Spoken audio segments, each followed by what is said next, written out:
Salam bagi semua sahabat The Lawyer Batak Tembak Langsung channel dimanapun berada.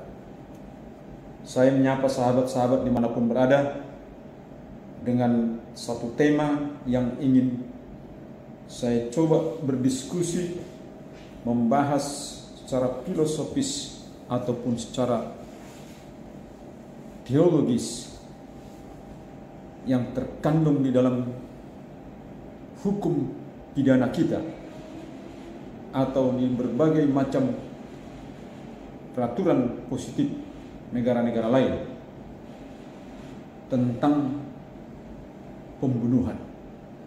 Kalau kita melihat dari semua ajaran agama atau ajaran kemanusiaan, perspektif kemanusiaan, budaya, dan yang lain-lainnya, bahwa membunuh adalah suatu perilaku yang keji. Membunuh adalah suatu perilaku yang biadab. Kalau kita melihat di dalam hukum positif negara kita, di dalam KUHP, pasal 338 KUHP berbunyi, barang siapa dengan sengaja merampas nyawa orang lain diancam karena pembunuhan dengan pidana penjara paling lama 15 tahun. Kemudian ketika pembunuhan itu dilakukan dengan berencana, maka dilarang atau diancam dengan hukuman sesuai dengan pasal 340 KUHP yang berbunyi, barang siapa sengaja dan dengan rencana terlebih dahulu merampas nyawa orang lain diancam karena pembunuhan dengan rencana dengan pidana mati atau pidana penjara seumur hidup atau selama waktu tertentu paling lama 20 tahun. Sahabatku dimanapun berada, kita ingin mencoba melihat kenapa membunuh sesama merupakan suatu perbuatan yang keji, perbuatan biadab, dan bukanlah perbuatan manusia. Sahabatku dimanapun berada, kalau kita melihat dari sudut pandang teologi atau sudut pandang hakikat kemanusiaan itu diciptakan oleh Tuhan, bahwa ketika Tuhan menciptakan manusia, Tuhan telah menentukan umur manusia itu. Misalnya kalau kita melihat di dalam perjanjian lama, Tuhan telah menentukan umur manusia itu antara umur 120 tahun atau kisaran sampai 120 tahun.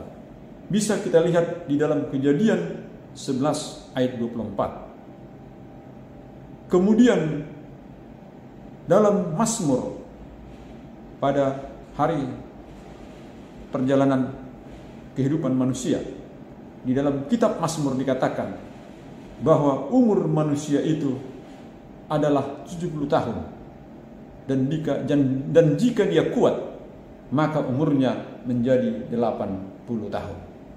Sahabatku dimanapun berada,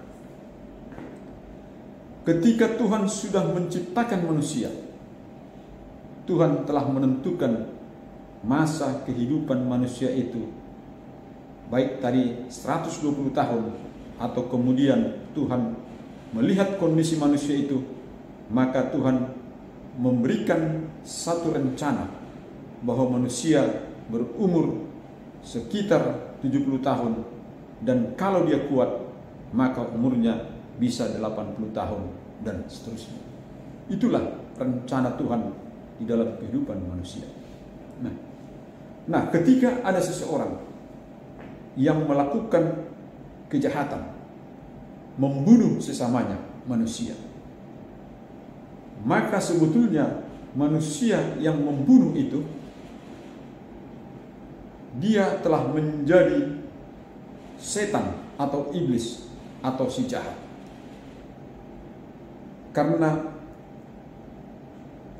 iblis atau si jahatlah yang mencabut nyawa manusia di luar yang ditentukan oleh Tuhan tadi, maka pembunuh itu adalah merupakan setan, iblis, atau si jahat. Dia tidak lagi menjadi manusia yang segambar dengan Tuhan, karena dia telah segambar dengan si jahat, dengan si iblis, maupun dengan setan. Sahabatku dimanapun berada, ketika seseorang dengan melakukan perencanaan membunuh, kenapa dia harus dihukum berat? Kenapa dia harus dihukum mati? Kenapa dia harus dipenjara dengan paling lama 20 tahun? Alasannya, sahabat-sahabatku, karena ketika manusia merencanakan pembunuhan terhadap sesamanya, maka dia dengan secara sadar telah menjadi setan atau menjadi iblis atau menjadi alat iblis, yang mana dia dengan sadarnya melakukan rencana-rencana untuk membunuh sesamanya. Itulah sebetulnya makna yang tidak dapat dilihat orang. Mengapa orang yang merencanakan pembunuhan sebagaimana dalam pasal 340 KUHP haruslah dihukum mati atau penjara seumur hidup atau paling lama 20 tahun. Itulah hukuman bagi seseorang yang merencanakan pembunuhan atau pembunuhan berencana.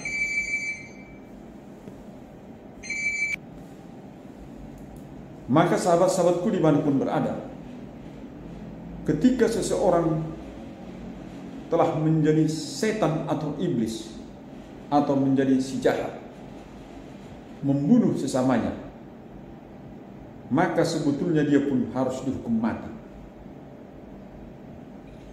Pengampunan kepada seseorang pelaku pembunuhan berencana atau yang membunuh sesamanya, pengampunan itu hanyalah milik Tuhan, dan jika Tuhan berkenan mengampuninya. Sahabatku dimanapun berada, tanda tanya bagi kita, ketika seseorang sudah menjadi bagian dari si jahat, atau bagian dari setan, atau bagian dari iblis, apakah kepadanya masih ada pengampunan? Ini pertanyaan yang harus kita jawab.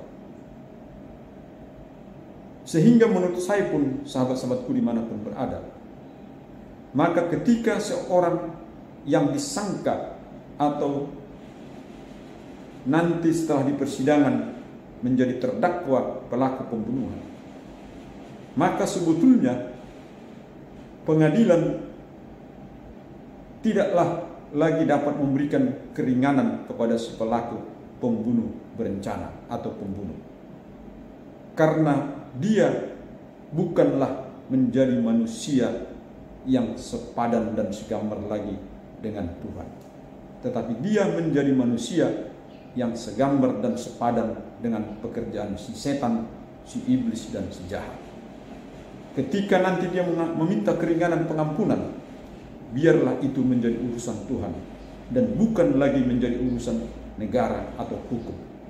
Sehingga sepantasnya lah setiap orang yang melakukan pembunuhan berencana, karena dengan sadar dia telah menjadi setan dan iblis, dia pun harus dihukum